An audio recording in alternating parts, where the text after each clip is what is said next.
From Pacifica, this is Democracy Now! The international community, the United States and the Europeans should stand firmly with the Yemeni nation and with their wish to have the change, especially after these crimes of the current regime. Hundreds of thousands of protesters take to the streets of Yemen to demand the immediate resignation of President Ali Abdullah Saleh after 30 years in power. We'll speak with investigative journalist Jeremy Scahill about the dangerous U.S. game in Yemen and a former analyst with the Defense Intelligence Agency, where he worked on Yemen.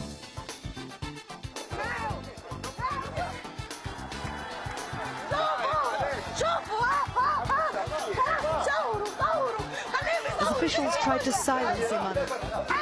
Hundreds of women protest the detention of an alleged rape victim, Iman al-Baidi. She hasn't been seen since she tried to tell her story to reporters. We'll speak with journalist Mona Eltahawy about sexual assaults on women in Libya under the Gaddafi regime. Then 1.5 million women want to sue Walmart for sex discrimination. Will the Supreme Court let their landmark lawsuit go forward against the retail giant? I brought this case because I believe that there was a pattern of discrimination at Walmart, not just in my store, but I believe it is across the country. All that and more coming up. Welcome to Democracy Now!, democracynow.org, The War and Peace Report. I'm Amy Goodman. Government officials have acknowledged CIA operatives are on the ground in Libya as part of a covert Western force to aid the U.S.-led bombing campaign. According to the New York Times, teams of CIA agents are gathering intelligence for airstrikes and making contact with rebels fighting to overthrow Colonel Muammar Gaddafi. The CIA has apparently been in Libya for several weeks, along with British MI6 intelligence officers and special forces. The Reuters news agency, meanwhile, is reporting President Obama has secretly authorized the CIA to arm the Libyan rebels under a directive issued within the last 3 weeks. No U.S. weapons are believed to have been delivered as of yet, but Obama has said the U.S. is weighing its options. The news comes as the Gaddafi regime has suffered its most high-profile defection to date. On Wednesday, Libyan Foreign Minister Moussa Koussa arrived in Britain after crossing over from Libya to Tunisia. The British government said Koussa is resigning his post in Gaddafi's government after deciding he can no longer represent it internationally. Gaddafi forces have retaken several key towns lost to rebel fighters. On Wednesday, the rebels appeared to lose control of the town of Brega, one day after Gaddafi's forces took Jawad and the oil port of Ras Lanuf.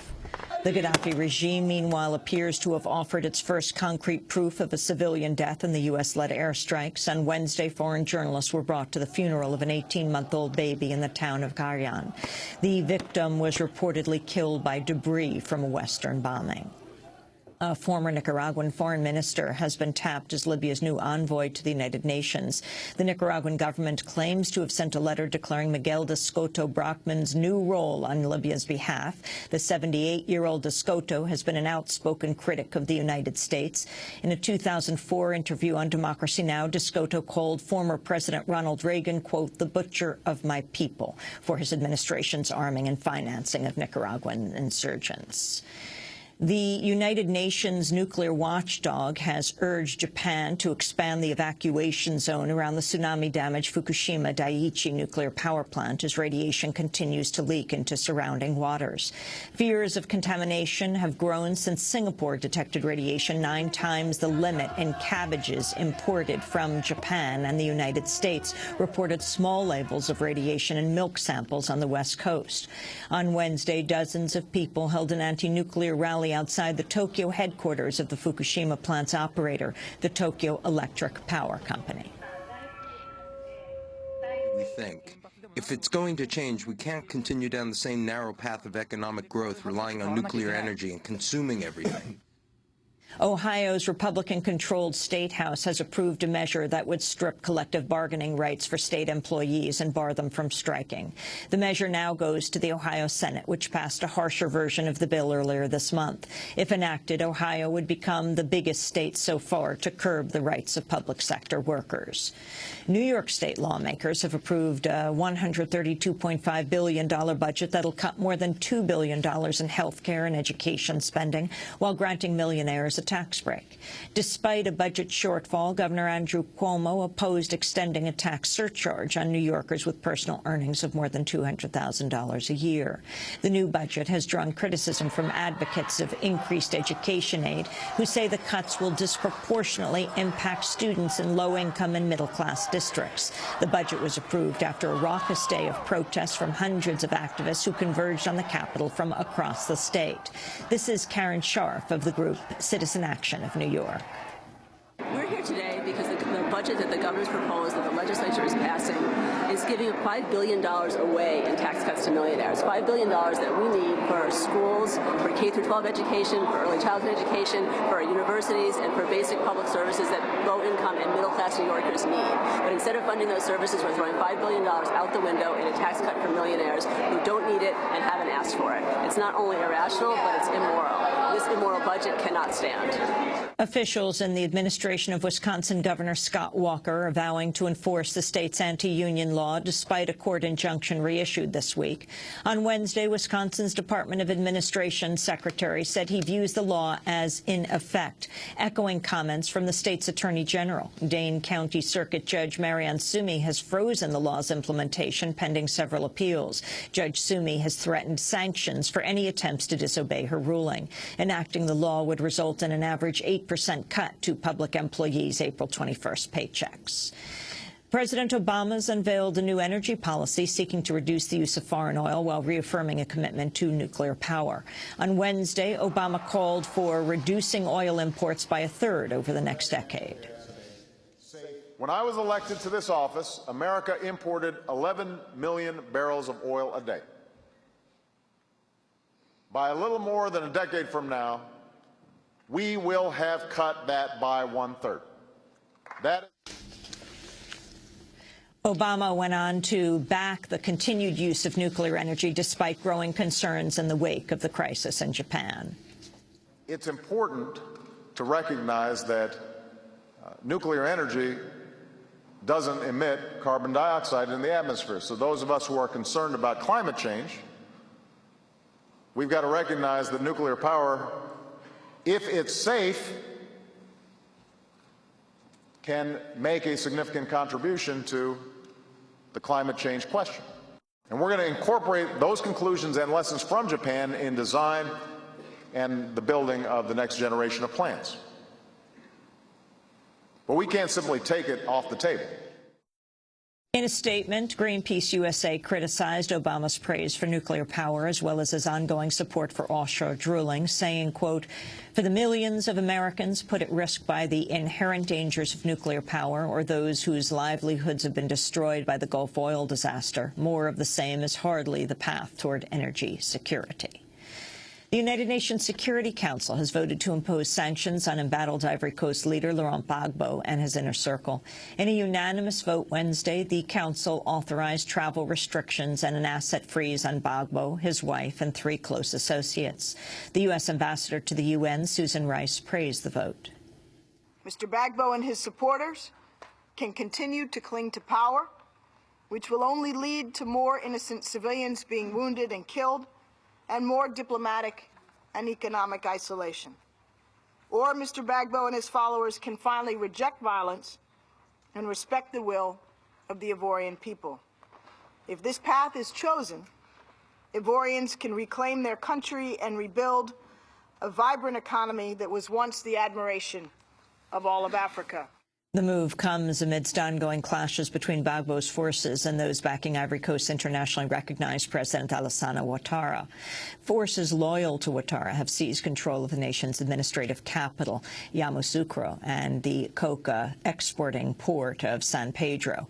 The UN estimates at least 462 people have died and over 1 million have been displaced since the fighting began. Syrian President Bashar Assad has reportedly ordered the formation of a government panel to review lifting a decades-old emergency law. The law has been among the key targets of a recent wave of protests that's drawn a government crackdown, leaving over 60 people dead. The review comes one day after Assad delivered a defiant address that made no concessions to the protesters' demands. Speaking before Syrian lawmakers, Assad blamed the unrest in Syria on a foreign conspiracy and said protesters are at fault for the deaths. It is clear that Syria today is being subjected to a big conspiracy. The conspiracy is linked to close and distant countries, and it has some internal links. There were instructions not to harm any Syrian citizen, but when events happen in the streets and the dialogue takes place in the streets, instead of legal institutions, that leads to chaos in which the protesters' reaction prevails, and the wrong view becomes the dominant view. And that leads to bloodshed, and this is what happened, and you all know it. In other Syria news, the Reuters news agency says 2 of its journalists have gone missing while reporting on the country's unrest. Reuters correspondent Suleiman Al-Khalidi and photographer Khalid Al-Hariri haven't been seen since earlier this week. An Egyptian-American engineer who traveled to Syria after the Egyptian uprising remains behind bars. The Syrian government arrested Mohammed Radwan and aired what it called a confession, suggesting he had spied for Israel. Radwan's family says the statement is false and must have resulted from coercion. On Wednesday, family members led a protest for Radwan outside the Syrian embassy in Cairo, Egypt. You can see our interview with his brother at democracynow.org, as well as Sharif Abdel-Quddus's interview with Mohammed Radwan himself in Tahrir Square while he was protesting in Egypt.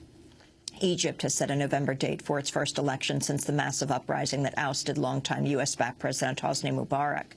Critics say the 8-month time span will favor Egypt's more established groups, such as the Muslim Brotherhood and former ruling party contingents, over the newly emerging youth movements that were instrumental in the revolution. Former President Jimmy Carter has wrapped up a visit to Cuba. His trip included meetings with Cuban President Raul Castro, Fidel Castro, and members of opposition groups. Before leaving, Carter called for the release of both a jailed U.S. government contractor in Cuba as well as the Cuban Five in the United States. He also urged the repeal of U.S. sanctions. I think that Alan Gross should be released because he's innocent of any serious crime. And I believe that the Cuban Five should be released because they have served 12 years in prison now, and the original circumstances of their trial were considered to be doubtful. In addition to those things, my own preference would be to see the Helms-Burton law completely repealed. I think it was a serious mistake when it was passed and signed by President Clinton. And more than 50 U.S. organic farmers and seed dealers have filed what could be a pivotal lawsuit against the agribusiness giant Monsanto. The case centers around Monsanto's practice of suing farmers it accuses of using the company's GMO seeds without permission. Monsanto has won damages from farmers whose fields were found to contain the company's seeds, but the farmers have claimed their fields were contaminated with the Monsanto seeds without their knowledge. Monsanto critics have suggested the company has encouraged the contamination of organic crops as part of an effort to eliminate competition and monopolize agricultural supply. The suit seeks to prevent Monsanto from suing for patent violations should its GMO seed wind up on the plaintiff's land. And those are some of the headlines. This is Democracy Now!, democracynow.org, The War and Peace Report. I'm Amy Goodman with Juan Gonzalez. And welcome to all of our listeners and viewers around the country and around the world.